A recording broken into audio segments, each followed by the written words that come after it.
Please camera focus कर लियो. All right, hello everyone, my name is Margi. જે લોકો મને નથી જાણતા એના માટે, અને જે લોકો મને જાણે છે એ લોકો કહેતા હશે કે ઓ યે તું યુટ્યુબ પર. સો યસ, હવેથી મેં એવું ડિસાઇડ કર્યું છે કે હું હવે બ્લોગિંગ કરીશ.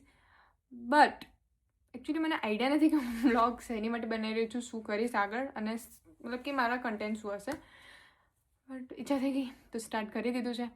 અને મારા બહુ બધા ફ્રેન્ડ્સ રિલેટિવ્સ બી મને કહે છે કે તું એકવાર વ્લોગિંગ ટ્રાય કર, બિકોઝ મને ઇન્સ્ટામાં સ્ટોરી પોસ્ટ ને બધું મૂકવું બહુ જ ગમે છે. વોટ્સએપમાં સ્ટેટસ ને બધું મૂકવું બહુ ગમે છે, કેમ કે હું અહીંયા જે કરી રહી છું, મારી લાઈફમાં શું ચાલી રહ્યું છે એ મને બતાવવું લોકોને ગમે છે, અને લોકોને બી ગમે છે કે હું શું કરું છું એ જોવું.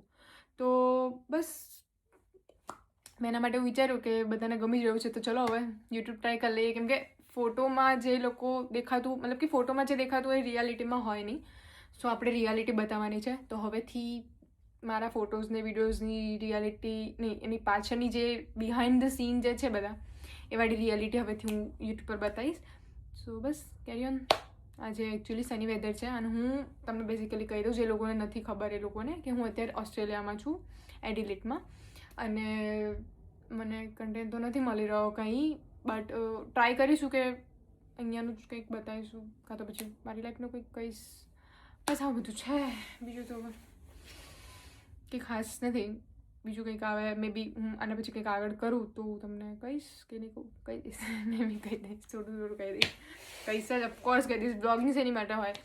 બ્લોગિંગનું મેઇન રીઝન મારું એ જ છે કે અત્યારે હું એકલી છું, અત્યારે મારું કોઈ અહીંયા બહુ ખાસ ફ્રેન્ડ નથી. સો મારા ફ્રેન્ડ્સ જે બી છે બધા દૂર છે, અને થાય છે એવું કે મારો ટાઈમ અને એમનો ટાઈમ બહુ અલગ છે. મારા અને ઇન્ડિયાના ટાઈમ પ્રમાણે 5 કલાકનો ડિફરન્સ થઈ જાય છે. હવે હું જ્યારે શું ત્યારે લોકોની જાગવાનો ટાઈમ થઈ ગયો હોય સારો એવો, જેમાં એ લોકો ફ્રી હોય, અને હું જ્યારે જાગતી હોય ત્યારે એ લોકો બિઝી હોય કામમાં ને એમાં, કાં તો એ લોકો સૂતા હોય. તો અમે એકબીજા જોડે કનેક્ટ નથી થઈ શકતા, વાત નથી થઈ શકતી વ્યવસ્થિત. થાય અમુક વખત થાય, માંડ વીકમાં કા મંથમાં એક વખત. સો મેં વિચાર્યું કે બ્લોગિંગ કરી લઈએ, સો ઇનર જે અમારો જે પીસ છે મને બી મળશે, અને મારા ફ્રેન્ડ્સ કા રિલેટિવ્સની જુદાઈ મને બરદાસ્ત થઈ જશે કે ના ભાઈ ચલો હું કંઈક બોલી રહી છું મારી લાઈફમાં, હું મારી લાઈફમાં બિઝી થઈ રહી છું, હું કંઈક કરી રહી છું. અને મારા ફ્રેન્ડ્સ ફેમિલી બી ફ્રી થશે એટલે જોશે કે મેં શું કર્યું છે મારા ડેમાં, કે મારી લાઈફમાં, મારા વીકમાં, વોટેવર જે બી છે બધું. સો બસ આના માટે હતું બ્લોગિંગનું સ્ટાર્ટ કરવાનું રીઝન મેઇન. બીજું તો કંઈ ખાસ છે નહીં.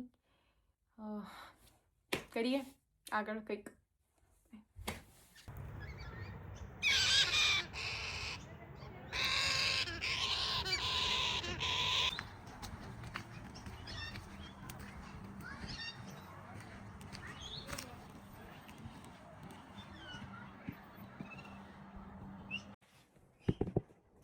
સો finally guys I am back. Actually આપણે બહાર જઈને આવ્યા, મેં તમને થોડુંક નાની વિઝિટ કરાવી બહારની. ચાલો મને થોડી ભૂખ લાગે, થોડુંક ખાઈએ અને થોડી વાત કરીએ. એકચ્યુઅલી મારે તમને એવું કહેવું હતું કે અહીંયા કેવું છે કે તમને છે ને અહીંયા બધું નોનવેજ વધારે મળે. લાઈક જે લોકોને નોનવેજ ભાવતું એમના માટે બેસ્ટ છે કે એમને બહુ બધા ઓપ્શન મળી જાય, સી ફૂડ ને બધું સારું સારું. બટ જે વેજીટેરિયન હોય ને એમના માટે અહીંયા થોડુંક ટફ છે, કેમ કે છે ને બધી જ શોપમાં નોનવેજ હોય. ઇન્ડિયામાં કેવું કે તમને છે ને બહુ બધી એવી શોપ છે કે જ્યાં ટોટલી વેજીટેરિયનનો જ ઓપ્શન હોય, સમજો છો. અહીંયા એ વસ્તુ નથી, તો એ થોડુંક તકલીફવાળું છે. એગ ને નોનવેજ આ લોકોનું કમ્પલસરી છે, એટલે એ લોકો બધી જ વસ્તુમાં, ઇવન બધી જ વસ્તુમાં નાખતા હોય છે, ખાતા હોય છે. બિસ્કિટ હોય તો બિસ્કિટ, કેક હોય તો કેક, કંઈ બી. અને બીજી એક વસ્તુ એ છે કે અહીંયા છે ને રાતે બહુ ફૂડની શોપ ઓપન નથી રહેતી, બહુ જ ઓછી.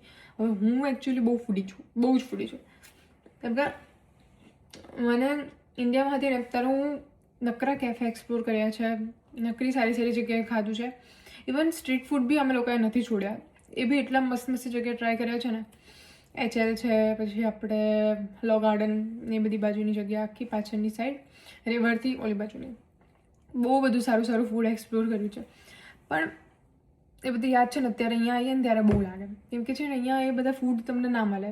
હા, વેરાયટી તમને મળી જાય, પણ જેમ ક્વોન્ટિટી અને ક્વોલિટી હતી ને ત્યાંની, એ ક્વોલિટીમાં તમને અહીંયા ના મળે.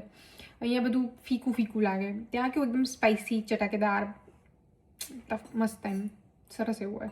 બટ નહીં, અહીંયા નથી. હવે નહીં, ભૂખ લાગે તો બિસ્કિટને પાણીમાં ડુબોળીને ખાઈ લેવાનું. એવું નથી, હું એકચ્યુઅલી સારું બનાવું છું. હું તમને બતાવીશ નેક્સ્ટ બ્લોગમાં ક્યારે બી. મારા ફૂડના ફોટોઝ બી બતાવીશ અત્યાર સુધી મેં જે બી બનાવ્યા છે. હું ઘરે હતી ને ઇન્ડિયા ત્યારે છે ને મને બહુ જ આળસ આવે બનાવવાની. મારી મમ્મી મને ખીચડી બનાવવાની કે ને મને એટલું ગુસ્સો આવે ને કે બનાવો ને મને નથી બનાવવું. અને ઇવન હું એકલી હોય ને જ્યારે ઘરમાં મારા મમ્મીને લોકો બહાર ગયા હોય તો હું ઝોમેટો કરી લેતી હતી. જે મમ્મીને પછી ખબર પડે કે ના પડે ખબર નહીં, અમુક વખત પડતી હતી અમુક વખત નથી પડતી, પણ હું ઝોમેટો કરી લેતી હતી કેમ કે હું મારા એકલી માટે કોઈ બી વસ્તુ બનાવવાની શું કહેવાય શક્તિ નથી ધરાવતી. પછી જેમ જેમ સાસરીમાં જઈએ એટલે થોડું ઘણું બનાવવાનું થાય તો બસ આવી રીતનું હોય એટલે ખાવા બનાવવાનું થોડું ઘણું શીખી લીધું હતું. આમ તો આળસુ જ છું, બટ અહીંયા આવીને ખબર નહીં આ હાથોમાં અન્નપૂર્ણા દેવી કેમ ના આવી ગયા છે કે જે વિચારું ને સારું બની જ જાય.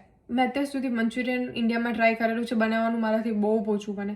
અહીંયા આવીને ફર્સ્ટ ટાઈમે મંચુરિયન બનાવું એક્સ્ટ્રા ઓર્ડિનરી બનેલું હતું. પાણીપુરી આજ સુધી મેં નહીં બનાવી ઇન્ડિયામાં, ક્યારેય નહીં બનાવી. કેમ કે હવે સીધી વાત છે, 20 રૂપિયામાં તમને સરસ એવી પાણીપુરી મળી જતી હોય બહાર, તો તમારે શું કરવા મહેનત કરવાની. કોઈ બી ગલીએ જાઓ, કોઈ બી જગ્યાએ જાઓ, તમને સરસ એવી પાણીપુરી મળી જાય. તો મહેનત શું કરવાની, નહીં કરવી મહેનત તો હું નથી કરતી. બટ અહીંયા મેં 2 વખત પાણીપુરી બનાવી, 2 દિવસ ચલાવી, બહુ સરસ બની છે. હું તમને બતાવીશ, એ બી બતાવીશ. તો આવું છે કે જ્યારે તમારા માથા ઉપર આવે ને ત્યારે તમે બધું શીખી જાઓ. ત્યારે ના તો તમને કોઈની જરૂર પડે કે ના તો તમને કોઈની જોડેથી શીખવું પડે. ઓટોમેટિક તમને બધું આવડી જાય. તમારા માથા ઉપર જવાબદારી આવે ને એટલે બધું જ થઈ જાય. સો બસ આ હતું મારું કે મારા માથા પર જવાબદારી આવી અને હું ખાવા બનાવવાનું શીખી ગઈ, ઇવન સારું શીખી ગઈ, થેન્ક ટુ ગોડ. તો બસ આ છે, મળીએ, બાય.